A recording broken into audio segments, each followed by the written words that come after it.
Hey you guys, welcome back to Southern Latitudes. This is garden tour part 2. This part's gonna contain all the fruit trees and food foresty type things, medicinals, and I think at one point I counted about 48 fruit trees. I'm sure we've grown since then. I haven't bought too many this 2024 year, but we have propagated some. So I had self-fertile papayas in the food forest, and I grew up a bunch of babies. It looks to me like we have a male here, and we have actually females here. She was blooming yesterday. Oh, I think the other bloom fell off, but anyhow, yes. So I thought that was a pretty cool phenomenon. I have yet to verify it or find that on the internet where self-fertiles next generation down reverted back to a male and a female, and I think that one's a female over there as well. But these are really just window blocks. Papayas are extremely fast growing trees, and they block the windows of your neighbors, and they didn't have too much going on with the root system. They do have roots, of course, but they can also fall over easily. And I am standing on a bunch of roots that go between the pool and the pool pump. Excuse the float right there. I have that because it's shading out the brand new pump we bought in May, and I haven't put up any shade system yet, but that's on the to-do list for the winter. Anyhow, right behind me is Barbados cherry tree, and that tree is about 4 to 5 years old now. It did bloom pretty soon when it was young, but anyhow, it's now a big strong tree. I did a bit of a harsh prune last November, a year ago, and so that's can be called a rejuvenating prune. And what it did was, instead of focusing its efforts on fruit this year, it focused its efforts on really coming back and having a full leafy canopy. And that's great. Maybe that wasn't my objective. I was just trying to bring it down in size, but it really likes this height. So this year I won't do that with my Barbados cherry. But it did put some cherries out, just not as many as the year before. I was able to juice and do jams and stuff like that. So, and I like to just fresh eat them. They have, the cherries themselves don't taste like a store cherry, but they have like 10 times more vitamin C than, or an orange or something like that. So as soon as I get sick, I come out here and I start looking to forage this tree, because it does provide me with a lot of vitamin C for my body. Now on this property, I have a ½ acre in East Central Florida. We have 3 different varieties of banana trees. This is the dwarf Cavendish banana tree, and as you can see, it doesn't go over our 6-foot fence usually. I mean, maybe a tippy top of a leaf, but in general it stays about the same height as me. And I think I have 3 or 4 corms in here, so we're constantly getting new bananas. Here's a relatively new small rack right here, and then in here I have a little bit older rack. The racks are smaller, the bananas are smaller, but it's pretty cool. Now let me show you the other 2 varieties that I have in this yard. This is the 3rd variety for us to have tried in our yard. This is the Namwa banana. It was sold to me as an ice cream banana, but it was supposed to be blue Java, but instead it's in the, I think, an ice cream type, and it's a Namwa, and it actually tastes really good. Let me show you its full rack. It has a full rack right here. Those are getting really close to coming off, and then it put out a brand new baby rack right here on this one. So and this pseudostalk is leaning on this. If you don't know, bananas are not really trees. Bananas are rhizomes. So they have corms underneath there, and then they pop up somewhere on that corm. I have a couple different corms here. One was gifted to me on this side. This tree should be putting out a rack, I think, probably in the first of next year, I would think. But these trees tend to top out more like 14 feet. 12 to 14, I would think. That roof right there at the peak, I think, is 14 feet. And the second variety of bananas we put on our lot were the Grand Nains. Now, these are most like the Chiquita bananas, and we got it for that exact reason. This is Jack's Banana Pit. It was sort of just like an area, like a dump pit for us. We would put all the things that needed to go to the dump just kind of collected here. And then we had a lot of railroad ties from back before we had this lot developed. We had railroad ties kind of distinguishing between the two lots when this was somebody else's. And so anyhow, when we bought it, all the railroad ties went over to here, and they were heavy. So when we had the trees cleared out, the guys who had the heavy equipment ended up taking our railroad ties as well. And so when that left us a very beautiful cleared area, I think that was in early 2020, maybe even 2019. I don't think it was the first set of tree guys. I think it was the ones that came and got the big oak. We used to have a big oak, and it was dying and hollow on the inside and headed towards the house. It had a bad lean to it. And so I think it was those guys, maybe, I don't remember the year, but anyhow, that I think they came around 2021, maybe, I don't know, but anyhow, they cleared all this out, and it was great. And so the first thing we did was go out and buy some bananas. And I don't have a baby rack. Let's see, this one looks like she's a little getting wider, like she might have a baby here soon.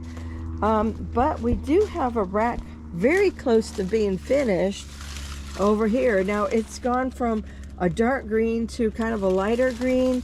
The ridges are starting to come out of it, so that's one way you know I'm getting little speckles. Now when you're getting store bananas, speckles are bad. That means like the end of the bunching. When you have home bananas and bananas in your yard, homegrown bananas, speckles mean you're getting close to the time you want to pull that rack. And these usually throw these really big, like 50 pound large racks of bananas. So they just about pull the trees over every time. And sometimes they can. I had one this summer that pulled a tree over, but I just it was on the fence, and it was slowly, like week by week, going down the fence as the bananas grew. And all that good rain and all that developed that rack. And finally it was down, but it's still finished out right there, touching the ground. Okay, so let's get you going on through the food forest. This is probably just like an eighth of an acre or less. Right here, we kind of consider this part over our food forest.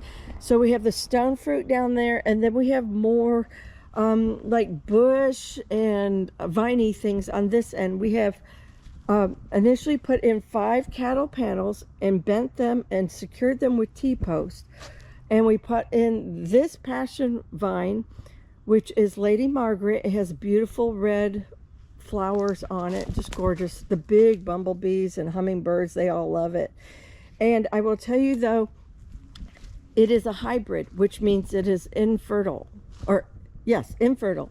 And then down there I have a maypop, and it has struggled this year. It's bloomed a little bit. I don't even think, yeah, I don't think it's, this is the leaf on it, but it doesn't have any flowers. It doesn't flower too much. It's struggled. Maybe it'll come back. You know, I think it's competing with too much going on here. I have Alamanda vine here, and I've got Black-Eyed Susan vine here. And so there's a lot going on. And so if I can, I would love to take this one out and put it somewhere else. Maybe even on my, if my grapevines don't work, and I have a Piper Nigem, which is black peppercorn. If those don't work out over there, I could easily put this maypop vine over that way. So anyhow, those are my 2 passion flower vines. I have a little bit of oregano as a food forest ground cover. We have various ground covers in here. I also have African potato mint. We'll walk that way. I have a lot of weeds and vines. I have volunteer oyster plants. Here's the African potato vine. I'm not sure. I used to know the name of this. I've forgotten. I have a lot of Biden's Elba, which I do forage and give to the chickens a lot. Sometimes I'll forage the blooms of that. That is, let me see if I can find one around here. I just picked a whole bunch and gave it to the chickens. Okay, so this is Biden's Elba or Spanish Needle, Beggar's Tick maybe. It has a handful of names, and it really does, here, let me see, re-sow itself very easily, and I'll show you why. You see this right here? That's why it's Spanish Needle as well. These things fall off and boom, you've got tons of babies.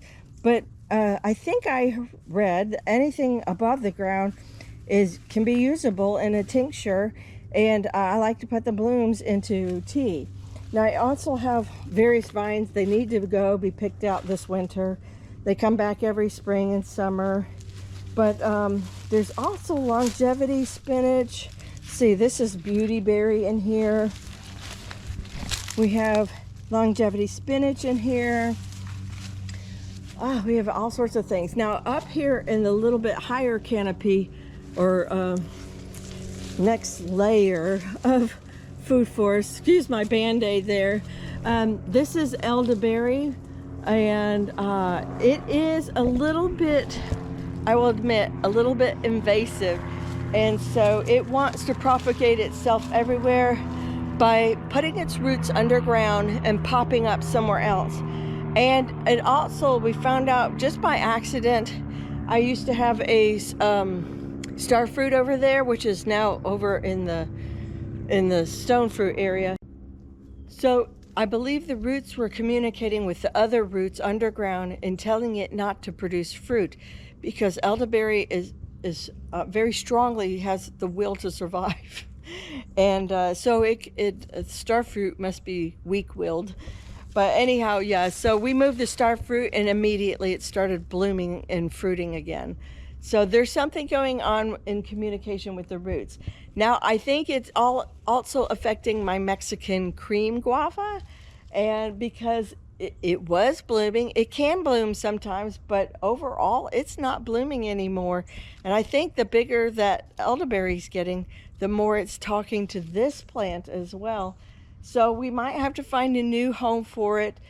If so, I have an idea of where, but the root system is really big on this, because it was also one of the first ones we put into this food garden, food forest. So, and next to it is, so Mexican cream guava, and then this is pineapple guava over here. And this takes about 7 years before it blooms and fruits. And I think it's 3 or so years old. I thought I saw something. Oh no, that's just one of those things. I don't know what they call these things, y'all. Do you know? It's isn't that one of those Asian doohickey things that attaches and it causes greening on your oranges? Anyhow, it's all over. The pineapple guava. Uh-oh. So pineapple guava has a beautiful pink reddish bloom, and you can eat that too, and I really want it for that. So let's go through some of the outskirts area. This is miracle fruit, which is fruiting big time this week, and I picked a whole bunch. See the little red fruits down there? This vine, I don't know, I've seen the name for it, but I don't know what it is. I need to get it off. Look at the little fruit on there. I'm not going to eat those. It's like a mini passion vine, something like that. But I have turmeric here. I have it in a few places. I have a rose plant here. I have a key lime here. Here's some more. See, look, anywhere about 10 feet from the mother plant, you can have passion vines pop up. Now this is going to be a sterile Lady Margaret, but anyhow, I'll just pull those. I've been pulling them for years. They never stop growing. Over here I have a Mexican sage plant, and it blooms so beautifully. The bees love it. And this plant's about 3, 4, maybe even 5 years old, and it perpetuates itself. It's a perennial, And I should cut back. I will cut this back, but I'll give it another month or so for it to continue blooming. But then look, it's already getting ready for the 2025 year. So growing season there. I still got a lot of Spanish moss in my peanut butter tree.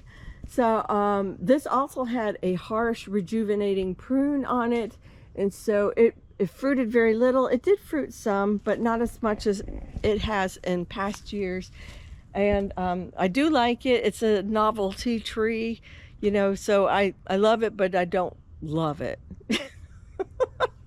It's interesting. People love to try it when they come to the food forest. And it's okay if I'm out here needing a snack while working. Over here, we're going to get to that beautiful tree in the corner in just a second. This is my ruby red grapefruit.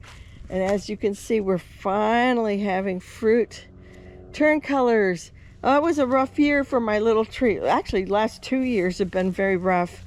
But it blooms a lot, and it does produce a lot of fruit in the beginning, but they don't always make it to the finish line. Look at that.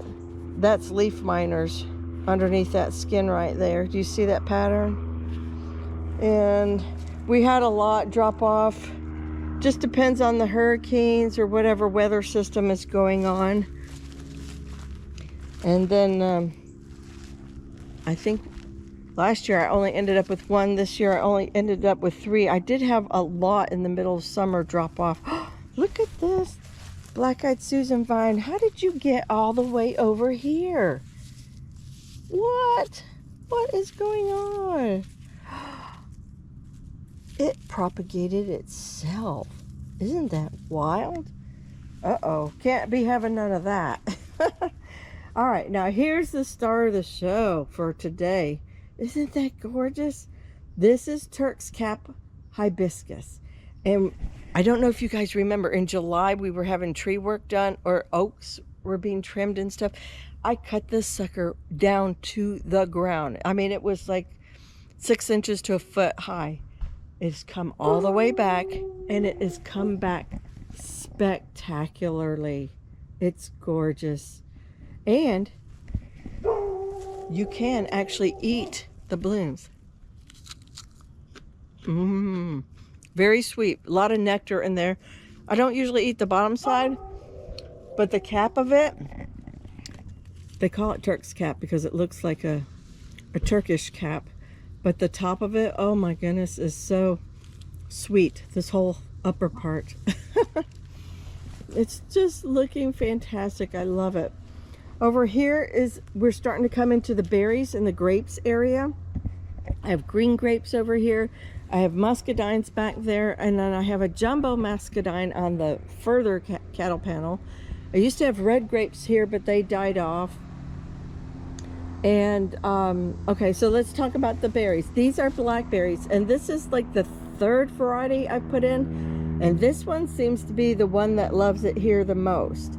And so I'm working on air layering right here. This is working on the roots right in between here on this little end. It was already on the ground, so I thought, why not stick dirt or Spanish sphagnum moss, I think that's what they call that, and you put it, you do little cuts. We'll have to do a video specifically on it, but you do little cuts into the outer layer of the vine, and then you wrap it, moisten it, and you clip it on there for a few months, and then hopefully we'll have a new clone of the mother plant. And I see I have another one going down in there. This whole area needs cleaning up. But this is the Washita blackberries. And so this is a great variety. Tastes great, produces great. It's the vine is still kind of young. It's only like 3 years old. And we put it in this new trellis system. Was it like June, I think, something like that. And so I really do like this system better. We left the upper layer for like when you put your cloth over it to protect it from birds and squirrels. And that's working out great. We have moringa here. It's been cut and needs trimming one more time, but I did a hurricane cut on it. This vine that you see coming off of it is actually the Summit Muscadine vine, and it comes all the way down into here, and it was on the upper leaves of the moringa, which have now been pulled off. And so anyhow, I need to do something with them, and I thought about making a little walkway from the moringa tree over to here and wrapping the vines, and then you tunnel through there. I don't know, it's just a little thought and idea for that, and I don't know, maybe it'll happen, maybe it won't.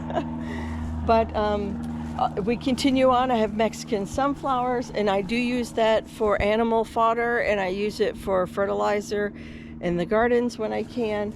I have a Grumachami cherry here. This is my self-fertile papaya, and she's doing great. There were 3 of them, and over the years I've just lost them. You do have to replace your papayas once in a while. I have wild shiny coffee right here. I've got some pineapples here, need weeding. Over here I have more pineapples, and inside here, this is a bay laurel. This garden is definitely on the list to be cleaned out. This is Smoothie Garden, and it got that name because it originally started with blueberries in here, and then it has a mango here, Pickering mango. It has pineapples in here, so it just made sense to call it smoothie, because that's what smoothies, you know, are, fruity and fruit things. Now the blueberries are gone, but I just cannot seem to get blueberries going here. So it's mostly a flower garden with a couple fruit elements to it. But I love Smoothie Garden, and it needs some love, doesn't it? But I've been putting it lower on the list because I needed to get the vegetables in to grow, and then I can weed later. These flowers aren't going anywhere. And in all honesty, I have like Vinca periwinkle, I have Blue Victory salvia. I think those are seeds right there. Yep, seeds inside there. I've got this black-eyed Susan vine. I've had zinnias. I have tropical sage, is the red. Sometimes they call it pineapple sage. That's in here. I don't see the other zinnias. Oh, here's one. I used to have a bunch of pink zinnias in here, and then I have the cranberry hibiscus, which is just now coming back into bloom. Look at that. That's so cute. So I'm not hating all the wildness and the flowers, and it may drive you guys nuts, but I actually kind of like it, and I know it's not going to last very long. It's probably going to be gone within a month. So just enjoying it while it's here. You know, it's hot. I haven't been doing too much. So what other, oh, I haven't done any of these fruit trees. So all the way over here, all this, well, most of this is stone fruit. So let me introduce you to each one of them. This is Tropical Snow Peach.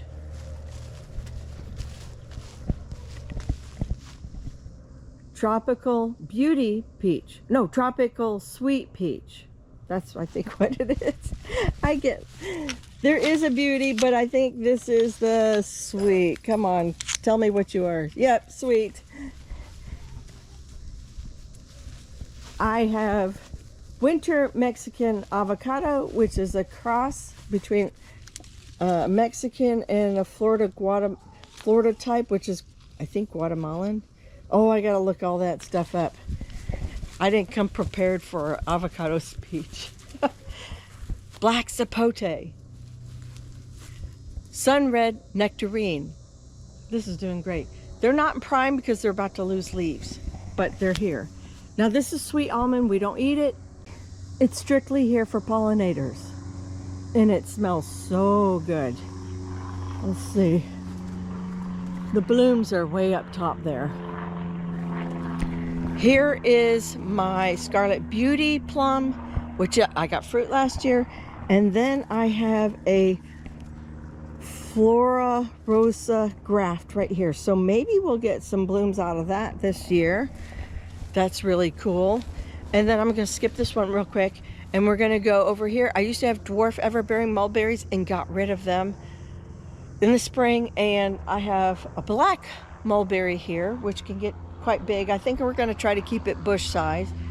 I tried to do Pakistani from a cutting, and that one didn't work. I used to have a Pakistani mulberry, and I'm kind of sorry I got rid of it, but you know, I didn't think I needed it. I don't even think I knew I was going to open up this side of the lot, buy this lot and open it up. But anyhow, so it's gone, and that's okay. But I'm gonna like having this black mulberry. The dwarf everbearing mulberries were just way too tiny and not good. I mean, the flavor was good, but you know, what can you do with something this big? You need 100 of them just to, you know, have in your oatmeal or something. I have a pineapple pit, which I have to weed every year. This is that carambola star fruit I was talking to you about. Now look, it's a little bit nutrient deficient right here, but it's already finished fruiting, except for I see we still have one back in here. And I've eaten so many good star fruit, and it's already blooming again. So that tells me that that elderberry plant was telling it not to produce. Okay, let's come over here real quick. I have 3 different figs on the property. This is a jelly fig, which I have found out is a category and not a specific variety. And it's still, all of my figs are kind of young. This look probably broke in the hurricane. So I've only gotten a couple figs off of this, and only one of them last year's. And so I'm maybe not fertilizing it the best that I could or should. It's about to drop its leaves, so maybe next year is my year for figs. I think they like more sunlight than what they were getting, and now that this that pine tree's out, maybe that one will actually get more light. And then I'll tell you, this one right here is a Chicago hardy fig. And then, yeah, these leaves are just, all I have to do is touch them. And so this one's getting too much shade here thanks to the banana trees and all this stuff. And then I have a brown turkey fig over here. So what's going to happen is the brown turkey fig is going to come out of the ground. And I am going to replace it with a tree that's, my Jaboticaba is not happy being in too much sun. So I figured we would swap the two around. Here, let me show you. My Jaboticaba, I got it when it was an itty bitty baby. And, you know, now it is a good, I would think it's coming up on 5 years old. I think I bought it at least in 2018. But anyhow, it crisps up every summer. It does not like being here.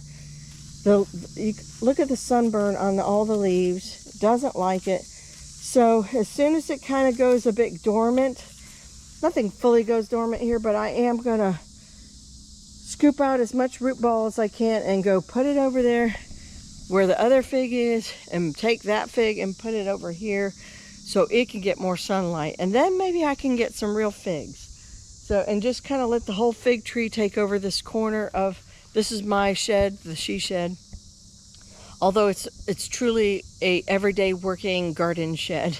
I don't have beautiful furniture and chandelier and blankets and reading books in there. No, this is my sanctuary out here. I love gardening. I love just being here and working it. It's my physical therapy. It's my emotional, not so much spiritual. I mean, I have God and Jesus for that. But anyhow, I do a lot of talking to him while I'm out here though. Let's see, apples. So right behind me, I have actually 4 apple trees, but I have 2 in tubs. Well, no, they're all in containers. Let's start that again. Behind me, I have 4 apple trees. They're all in containers. These 2 bigger ones are my oldest being here, and I think they're about 3 years old as far as the main apple tree. The main tree is, this side is Devonshire Corydon. This is on a bud 9 rootstock. Then this is Bite Me Apple, also on a bud 9 rootstock. And grafted to it, this is a Jonah Gold. I have, no, the black strawberry didn't make it. I have a, Oh, right here I have a burgundy, which is blooming. Yes. So I have the Bite Me, the burgundy, and the Jonah Gold on this one. Okay. And I have the Devonshire Cordon. And the tall one up here is a Granny Smith apple. And down here I have a Gold Rush. And I think that's it for the grafts that took. I did have a graft here, didn't take. Nova Sky, Gold Rush. Okay, yeah, that's it. Look at the beautiful blooms all over it. Doing fantastic. Now down here, I have a Candy Crush, or Cherry Crush. Candy Crush. I gotta go back and look at my own videos because the tag is faded. And I have another Gold Rush actual plant, and these are on M111 rootstocks. And rootstocks, I try to tell everybody on Facebook this, mean everything in the world to your fruit tree growing. So these are all Florida friendly rootstocks. The Bud 9 tends to dwarf your tree. The M111 tends to allow your tree to go to its fullest potential, although you can prune it to whatever you want. But the M111 can allow me to get like a 20-30 foot apple tree in here if I wanted, or if I had the space to. So anyhow, I already kind of know where I'm putting some of my apples, and it required me to get this pine tree out, which didn't get out. That's a long sad story. But here is where at least 2, if not 3 of the apple trees are gonna go. And then I was hoping to put the 4th one here, but you know, we just keep a smile on our face and just, you know, there's always another day to pull out a tree. So, you know, Lord willing, and God give me a lot of money to pull this big tree out, and then I can get another apple tree in. But they can live in their containers for a while either way. And these 2 that are the dwarfs, these 2 right here, I can't do that. Those can stay forever in containers if I wanted them to. And that's a potential idea. And I could just put the Candy Crush and the Gold Rush over here.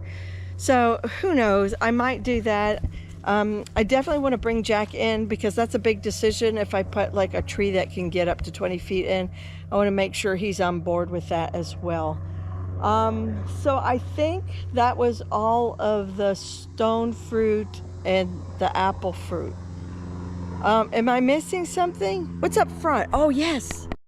So this right here is my walkway from what used to be the boat barn, because we used to have a boat, and or you could put an RV in there, or you can put all your gardening other things in there.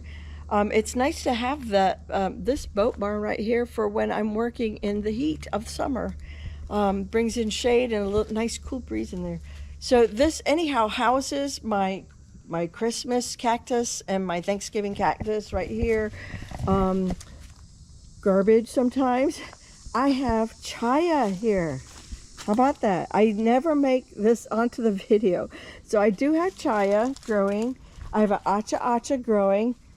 And then let's see, I have ginger in here in a couple spots. This is a trumpet, angel trumpet. I have, but not really, not for food. That's very toxic. Then I have right here my mushroom logs that we restarted. There's the old mushroom logs back there that somehow the spores didn't make it. Then I have the new ones that were made this summer. Very exciting. I can't wait. I think those could take anywhere from 9 months to 18 months technically, I suppose. And so it is what it is, and we just wait on the mushrooms for their timing. My goodness, it must be a good flying day. A lot of planes are going out. So this is my tropical spinach kind of area, and I'll just go through real quick. Chief Kubu's, edible leaf hibiscus, or seaside spinach, or prize spinach. You can definitely eat this. It's better if you cook it first, but the small leaves you can definitely eat raw. It has seen some big time splits with hurricanes and growth, and that's okay. Katuk, we have Katuk in multiple places. I also have it in the back behind that black sapote. This is just a Mexican shrimp plant that's growing crazy. I have Ciso spinach in here. Let's see, I have cassava. Did I say the other one's chaya? This is cassava. Here, and over here. Now these are not happy. Nothing really loves this area, which is why it's always become my display area. I do have white sweet potatoes in here that were supposed to come out, and I had a couple linger behind. But I'm gonna pull all this out probably in the next video or two. We're gonna clean all this area up, and we're gonna get ready to put in the Christmas tree. So it's that time of year. We had a little bit of a fall display, kind of ruined by the hurricane rains and so forth, but they're there. And oh, okay, Jacqueline, if you're watching from Wild Floridian, these are my mauve mums, chrysanthemums that are like 3 years old. They're so good. They need some love. Maybe I should, this is a weed in here with them, but I should probably go ahead and up pot and give them some new nutrition. My goodness, they've earned it. 3 years old at least, and they still bloom. I think they bloom twice a year, every year. And so you can get more use out of your mums if you have your fall mums that you've bought for Halloween and Thanksgiving. Save them, put them in your food forest, and put them in the ground. So I did move these out here, but in the heat of the summer, they're usually on the north side or shady side of something. So these are some of the other perennials that I have, spinaches and so forth. And the cassava, you can eat the roots and stuff. I have more white sweet potatoes here, and of course we just pulled the red sweet potatoes out. That was in a recent video. We actually forgot a few things. So back in there, this is shampoo ginger. I'm not sure if strawberries are a food forest item or vegetable garden item, but they're here nonetheless. I did lose a couple. There's rotting. Yep, we'll have to replace those. I already put a bunch in the garden too, so we will have a little overlap. But how exciting is that in the food forest? We just put the asparagus bed to sleep, and it's already wanting to pop up new spears. The seeds are turning red. So anyhow, it'll be ready for March. In here we have garlic chives, and this is the year I have also, look at that, the Mexican sour gherkins, or what else they cucamelons, sorry, Mexican cucamelons right here. They just grow wild in my yard. And then I have garlic chives in here, and I think this is the year we're gonna pull them out of here, and we're gonna start lining a bunch of the food forest with them. And won't that be cool to have chives just all around the whole yard instead of just one little location? I have the Meyer lemon, which it has lemons in there. It's still kind of small. I just got this one in April. We have a Persian lime baby that I started. And then here's the mama Persian lime, and it's even starting to bloom again. Can you believe that? And it's dropping fruit faster than I can eat it. Look, there we go. It has a little city mold. I never let that stop me or slow me down. It's got beautiful limes all in there. Okay, now let's get to the olive tree. Okay, we're back here at the pool. Here's the papayas. Here's the ones, this one snapped. The other one I cut down. I didn't tell you guys about that, but I did cut it down because the lean was so bad. I really just didn't want it over there falling into the pool eventually. It's just a problem child. If it could create a potential problem. Did you hear all the birds? I'm standing in the bird feeder area. They're like, what are you doing here? Get out. This is my Arbequina olive tree. And I got her when she was just a little itty bitty stick, and now she is, oh my goodness, probably going on. We just had a big windy storm, windy few days, and look, it's got all sorts of stuff in it. Anyhow, I'll clean it out later, but that is at least 7 to 8 feet right there. And it's stretching for sun because it does get so much shade over here. But let me tell you, I'm looking forward to the day. I don't know when it is. If you ask me in the comment section, I won't know. But I think, you know, maybe in the next couple years, hopefully it'll fruit. And I just love having it here. It's sort of a weird corner anyhow. And so it can have plenty of room to grow up and become a big, strong, mighty olive tree. And with that said, you guys, this is the end of my food forest garden tour.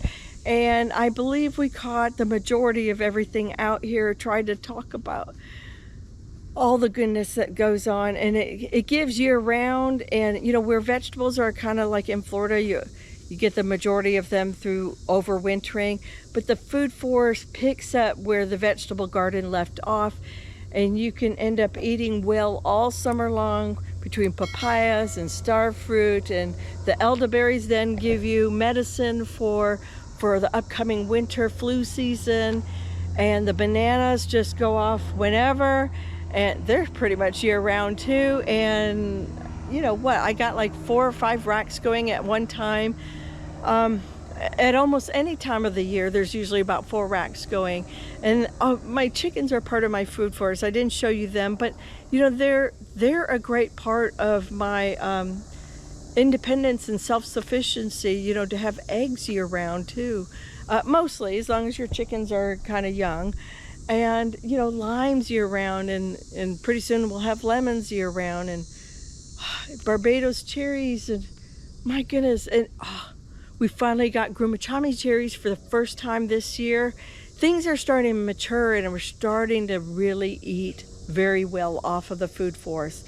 So y'all, if you haven't put one in, you need to at least buy a plant every few months. You know, get the things you love. Things, you know, you buy lemons and limes all the time, right, from the grocery store. Get you one of each of those trees, and that right there will save you money. I could go on, but I'm not. I'm sure this video is long enough. So you guys, with that said, I hope you found this video enjoyable. Take care, God bless, and I will see you in the next one. Bye-bye.